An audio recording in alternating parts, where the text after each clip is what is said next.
Source e-commerce network for professionals by professionals. So, IDs, identifications. Who is it behind this third party account, this third party alias, this screen name, this seller account? That's typically the most common question that I get asked every day is we don't know who in the world they are. And even the ones who tell me that they do, I've still yet to find a single provider anywhere, another company, another firm, a brand, it doesn't matter who it is. I've never found a person or an entity that can provide me with a list of seller names that I can verify more than 50%. And what that means is that if I have 10 sellers that are selling against a brand, any company, any service provider has been able to give me no more than 5 of those that are either correct or complete. And there's a difference. So for example, you may be able to Google a seller name and find some information on them, but you dig up a PO box in the middle of the some Delaware port somewhere, and realistically some Amazon map complaints at gmail.com email address. That's not actually getting you to the root of the issue. You're communicating with a shell corporation and through forms of communication that no one's actually checking. They've set those up for those strategic purposes. So there's really what I call 2 different types of providers when it comes down to identification of seller accounts. And one would be width and the other would be depth. So first I'll talk about width. Width is really exclusive to SaaS providers or software as a service providers.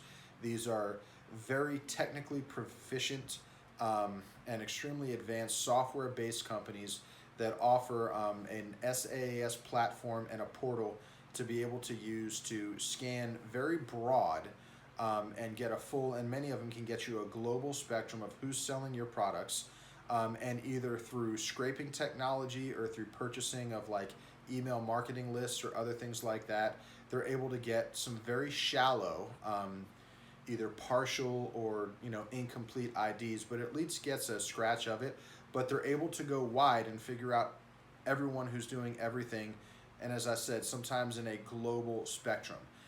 This is a really useful tool if you are selling in multiple countries, such as like Amazon UK or India or just all over the world, Brazil, Canada. If you need to have eyes and ears on what's going on out there, then you need to have an SaaS provider to be able to give you the eyes and ears to be able to do that.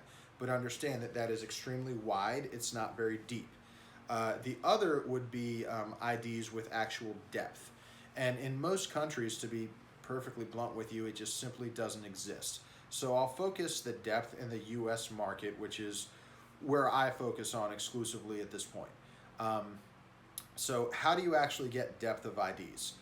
First, you start with the same. You've got to be able to get your measurements and see everyone who's doing everything, 24/7 visibility of who's actually selling what and where. Then here's where it changes.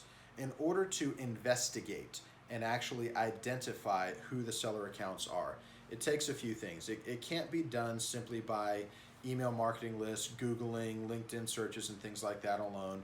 When a seller wants to conceal their identity or hide the owners and decision makers of those accounts, you're not going to find them at that level. Furthermore, you're not going to have security clearance or access to the right tools, technology, or techniques to be able to figure that out. One thing that I've noticed watching our team of investigators is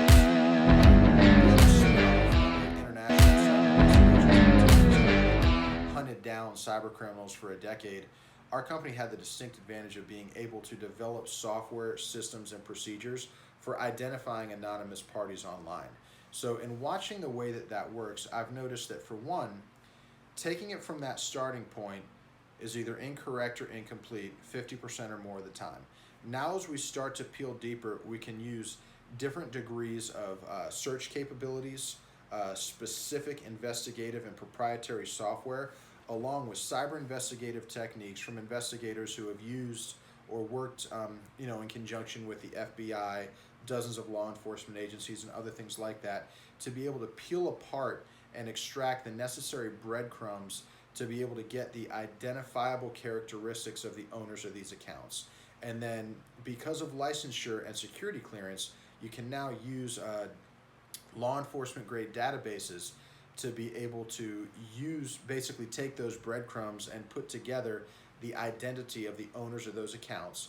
And for example, with that, you can get the identity of any business down to their EIN, any individual down to their social security number. From there, not only can you track everything that they do, but you can also figure out exactly where they are, who they are, how to get in touch with them, home address, mother's maiden name. If their firstborn child is over 18, you now have their firstborn child as well. When it's all said and done, that's the difference between width and depth. The width is eyes, but you can't take it too deep, but you at least know what's going on.